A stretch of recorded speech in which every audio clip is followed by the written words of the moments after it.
Okay, so my name is Chris Jonhston. I work in an organisation in Northern Ireland called the Agri-Food and Biosciences Institute. We've been involved in slightly separate or slightly kind of off-centre applications of renewable energy crops of willow, and I'm going to go through some of those for you. Hopefully you find it of interest. We're all aware that the biomass crops such as willow crops have all these wonderful benefits. We know they're environmental, they can provide environmental protection, they can do extra stuff with carbon, they're great with biodiversity, we can use them for managing wastewaters. But really what I want to try to illustrate in this is that picture on the left-hand side of all the multicolour. This is the issue that we're dealing with in Northern Ireland, which is the excessive amount of nutrient we have in our land base. We have a very animal-intensive livestock agriculture sector. So that's two issues. Number one, environmentally, it puts a lot of pressure on our environment, but number two, it makes biomass crops possibly not that exciting in terms of economic return. So what we've been trying to do is find ways and niches that we can introduce biomass crops, SRC Willow specifically, into the landscape. And so working with agriculture, if you like, okay? So that's the bottom line. A little bit about where we are about. That's our farm. It's a research farm. We're an arm's length, non-departmental body of the Department of Agriculture.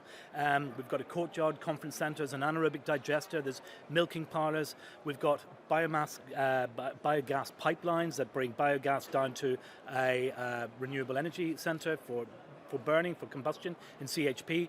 We've got a district heating network that supplies hot water across the whole of the farm from that particular building there. We've got photovoltaics, there's the energy centre as I mentioned, and in the energy centre we've got a number of biomass combustion units where we're using our own willow grown on site. So that is a backdrop of our setup.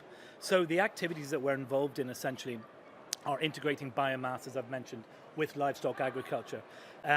We're investigating willows for point source management of wastewaters and also diffuse management of wastewaters.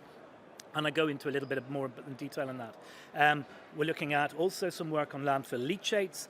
We've even got some work going on phytoceutical trials, and then of course we can demonstrate this whole thing, the end-to-end connection, right from growing the willow, the agronomy of the willow, all the way through to its processing and its use on farms. So we're trying to span a whole range of activities and a whole range of uses. Diffuse pollution though, some nice pictures.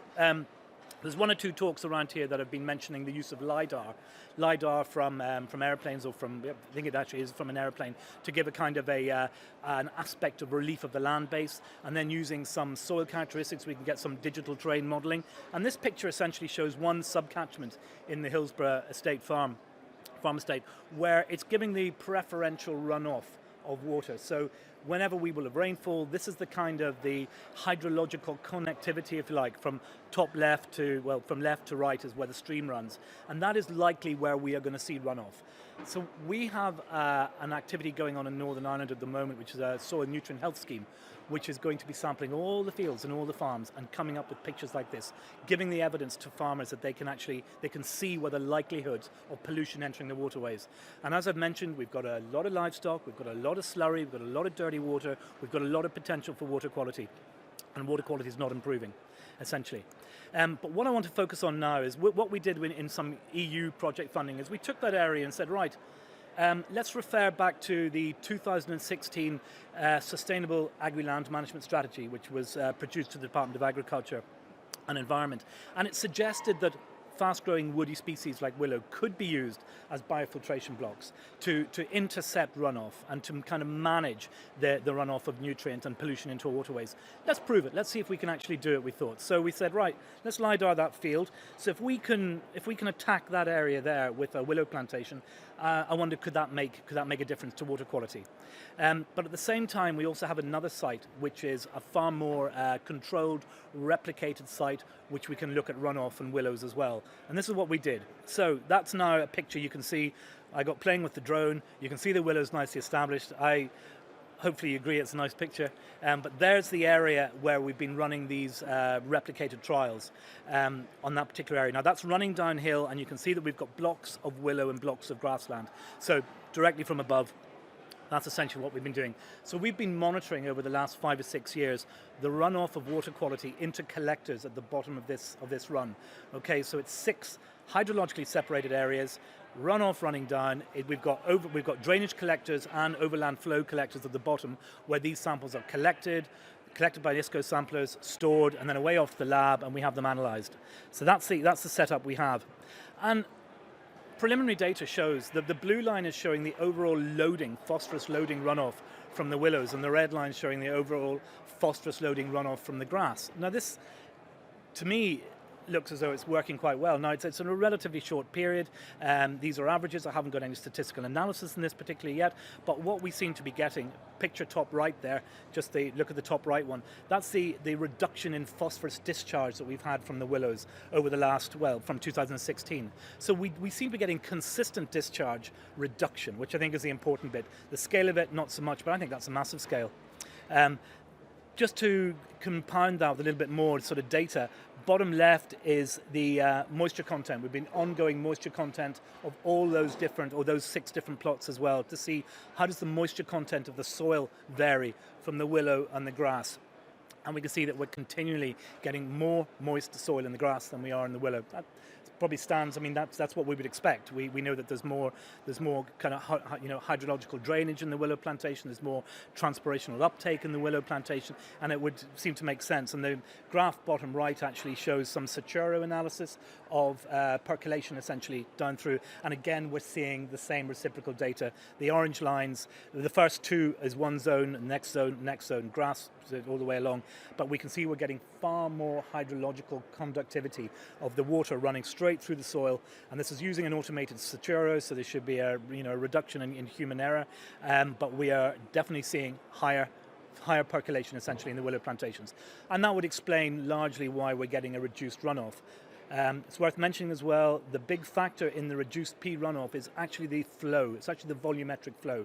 So a lot of that water that would normally run down the fields into the waterways isn't making it all the way to the end. The willow plantation's intercepting a lot of that hydrological runoff and using it. We have indeed also been sampling this site as well though, but it's very hard to replicate our catchment. There's too many variables, too many differences, hence the focus on the replicated site. But we have been monitoring these, and with a colleague we are indeed seeing, I'm going to put it this way, a reduction in deterioration between one point and the next. So we always get a deterioration from the bottom of the screen to the top of the screen. We get a deterioration because there is agricultural activities happening in that catchment. But what we're finding is the overall reduction is actually reducing. Now it's over the last 3 years, so we need to keep going with it. But if the data from the replicated site is anything to be understood or anything to be agreed with, then we would hope we will see this. This willow plantation is indeed protecting that waterway from pollution of slurries, dirty waters and animal grazing. And that's really the point.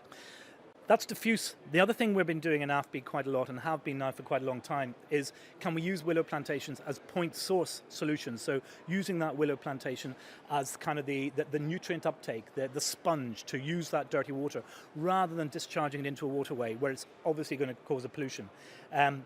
Essentially, we're talking about recycling dirty water, and when we originally did this, it was all about kind of using biomass for combustion, but there's other potential uses now. So what are we talking about here? We're talking about working with the water utilities, water companies, food processors, and we're talking about implementing things like interception channels, pipes, pumps, drains, overflows, the lot. You can see some of the construction there, and all kind of controlled, environmentally controlled. So these are run under environmental license as well, where we're monitoring things like rainfall, soil temperature, air temperature, anything that can and control the water, control an irrigation system rather. Pipes are laid through the plantations. I mean, I've given a picture there. I think you can kind of see there. We've got a close-up of these black pipes that will run every so often through the willow lines. The yellow caps there are irrigation points. That's where irrigant actually discharges out of those particular points into the plantation itself.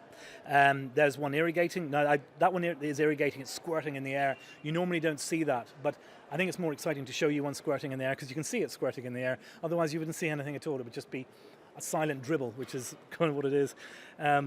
And anyway, what happens then? The harvester comes along, takes all that biomass away, and you can see the irrigation has restarted again. Then these are all done under environmental license as well. These are controlled by the Environment Agency of Northern Ireland, and we have them all under license. But I want to just focus on one particular site because I think it's really exciting. It was built in about 2014, again from EU funding. And it's a 14-hectare site which is taking wastewater from an approximately 650 personal equivalent wastewater treatment works. The wastewater treatment works would either have had to be massively upgraded at great expense, or let's try a sustainable biological treatment scheme to see if we can actually take the pressure off the treatment works. And that's exactly what's happening here. We were irrigating effluent from the treatment works, where it shows there, into those 3 fields, rather than discharging into the stream. And these 2 graphs, I just picked 2 graphs, 1921 and 1922, so it's full data sets. If you can imagine it this way, the brown lines are all the dirty water that's running into the treatment works, and the green lines are the volumes of dirty water that's actually being irrigated to the willows. So you can see we can't always irrigate all the dirty water. Of course we can't. It's a wet country. Quite often there's too much rain. The rain meters and the moisture meters will turn the irrigation off. It won't let it happen. But we can see that there is indeed a lot of matchup. Yeah, the months like October, November, December, January, sometimes there's not very much irrigation at all. But in total, and I just describe this graph again because I think it shows it quite well, it's each year, but the very last one there, the dark blue and the dark red, it's the percentage of the inflow that's been irrigated. So the blue line right at the end, for example, shows that 50% of all the total inflow has been irrigated. The red line shows that 85% of all the summer inflow has been irrigated. And I think that's a really important point, because if you ask any ecologist, they will say that actually the time that the river is most susceptible to ecological damage is going to be when the sun is up, when the heat is up, when the sunlight's shining, and that's when we are discharging most into that stream. That's when we're discharging least into that stream. It's during the winter months, which is darker, colder, where we just can't handle the volumes with the willow plantation, is when the discharge happens back into the stream. So I think there's a really good match-up here between the environmental constraints of the stream or the receiving water body for a wastewater treatment scheme, and what a land-based treatment system of biomass crop can actually do. I think they match up really well on this particular basis, and I think this shows it very clearly. And for those of you who like figures, all I'm trying to show here is there's massive quantities of water, phosphorus and nitrogen which have been recycled into that crop. They've fertilized that crop. The yields are massive, and the very last column actually shows that we are within the recommendations, whether they're RB209 or whether they're best practice guidelines written by ourselves and our Chagas colleagues down south. They're within those levels that is more than sustainable. The willow crop is taking out an awful lot more nutrient than what is being applied. So I think it shows that it's really sustainable from that point of view. We've gone on further, actually, just to mention through some other EU cross-border funding opportunities where we've developed this in smaller schemes. So small rural treatment works, there are loads of them across the country, thousands and thousands of them. You can't upgrade each one with an RBC, £250,000 here, even more, 300 grand somewhere else. So what are the options to incorporate a little bit of land-based sector, some small willow plantations, and irrigate that wastewater into those treatment works? So these are 2 that we've literally built in the last couple of years. You can see those photographs, quite nasty. It shows where discharge is. I mean, no one can say that that's not causing environmental damage, yet that is happening. That is happening. So we can actually take those discharges away where this no longer has to happen. But that is directly what's going into the stream and the river. Nice pristine waters in really really protected areas. What we do is we dig a big hole on the left, we put in a sump on the top there, and then we build all the pipework controls, and then you can see in the bottom we put valves in the field. They look a bit messy and mucky because they were just installed, but the grass is growing nicely around there now, and we've got willow plantations that are receiving irrigant from that wastewater treatment works at times, especially when the river can't take it, i.e. dry weather with very little rainfall. The times that the willow plantation really does want it. It wants the water, it wants the nutrient. The 2 things just work very, very well. We monitor things like rainfall, temperature, moisture, daily irrigation values, pumps off. All is controllable just on the phone. The data feeds back if there's any issues. It goes back to the council or back to the operator. Alarms list. It's very, very straightforward. And a little bit too much data on this slide, I appreciate, but what I'm just trying to do is those graphs on the left shows clearly that there are there are, the orange lines is the water quality phosphorus concentrations below the wastewater treatment works, and the blue is the concentration above the treatment works. So the one on the top just shows a consistent deterioration. The one on the bottom, you can get that diurnal peak, where you've got people, having baths, showers, flushing loos in the mornings and then the evenings again. And that's when the sumps of these treatment systems will fill up, and we can actually use that dirty water then to irrigate. And that's really just why I showed that. There is that problem there, and we need to manage it. But it's worth mentioning it. This is low carbon agriculture. In the part of the UK where I live and work, this is a hard sell. Biomass crops is a really hard sell, and these are just some of the responses I get when I'm trying to find farmers to consider planting some biomass crops, to consider that a little bit of diversification might be a good idea. Dairy farming is the majority of what we're at, and it's very hard to compete with dairy farming. We don't really have a biomass sector to speak of very much. We've got one or two operators, one or two harvesters, planters. There's nothing really there. We've no real markets either, unfortunately, for the crop. I have disparate contractor access, trying to work out what I meant by that, but I think what I mean by that is they're dotted in all sorts of parts of the country that are not really that accessible. We need a concentration. We need people to sort of set up and have the businesses going. We've had issues with policy as well, with renewable energy and renewable heat, and the way that it has possibly left a stain, I suppose, on the sector. So that has to be managed as well. There's certain unknowns that could help it. It's not to say that we didn't get a lot of interest, actually. We did get a lot of interest in the schemes that we were running, but when it comes to the actually signing on the dotted line and saying, I'm going to put my piece of land into that crop for 25 years, it's a hard sell. So these are things that I think we need some sort of big change here. I have there a management company as a solution here. That's just somebody, I feel, who sits between everything, who can actually kind of manage, somebody who can actually manage, wastewater treatment sites, manage the plantation, manage the crop, and do the whole thing for the dirty water company, or the water is up in the dirty water. And I think that's probably the way it can work. But quickly in the last 30 seconds, a couple of other things we're getting involved with in AFBI. Integrated zero waste biorefinery. Here we are growing about 30 different varieties specifically chosen for the potential to produce interesting chemicals in their bark, to try to see whether they could have some sort of pharmaceutical functionality. And these projects this project actually is coming up with products, topical creams with sort of salicin derivative products. So this is where salicin is originally from. But it's really quite an interesting project. In it, it's trying to use the whole total. It's not just the bark, it's the pulp as well. And we're making plastic replacement products, like plates and cups and cardboard, sort of wooden pulp products essentially from it. So it's quite an interesting product. Again, it's a different line from just burning the crop itself. And because I love getting the drone up in the air, I couldn't help but take a few photographs and just show you a drone photograph of the plantation. This is in Armagh, where you can see the 3 blocks, you can see the willows growing, and you can see the different sites down the bottom right where we're growing it. And then just have to prove to you that they did grow, because and again, it's another drone photograph to let you see. But that's what we're at. And then recently, just over Christmas and New Year, we've been doing some destructive yield harvesting. This is then debarked and then used.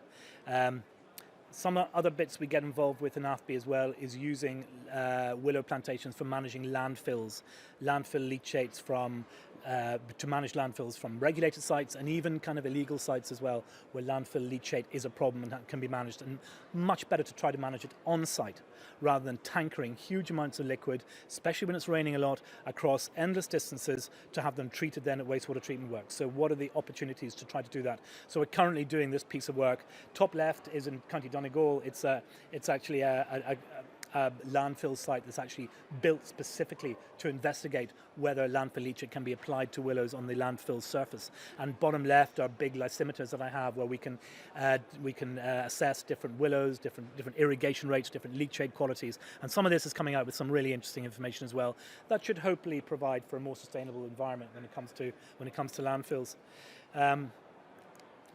And Can't leave without advertising EnviroCrops as well. It's another stand 140. It's, as Jeanette mentioned, it's another BAYS project, but it's going to be a repository of lots of information, lots of data.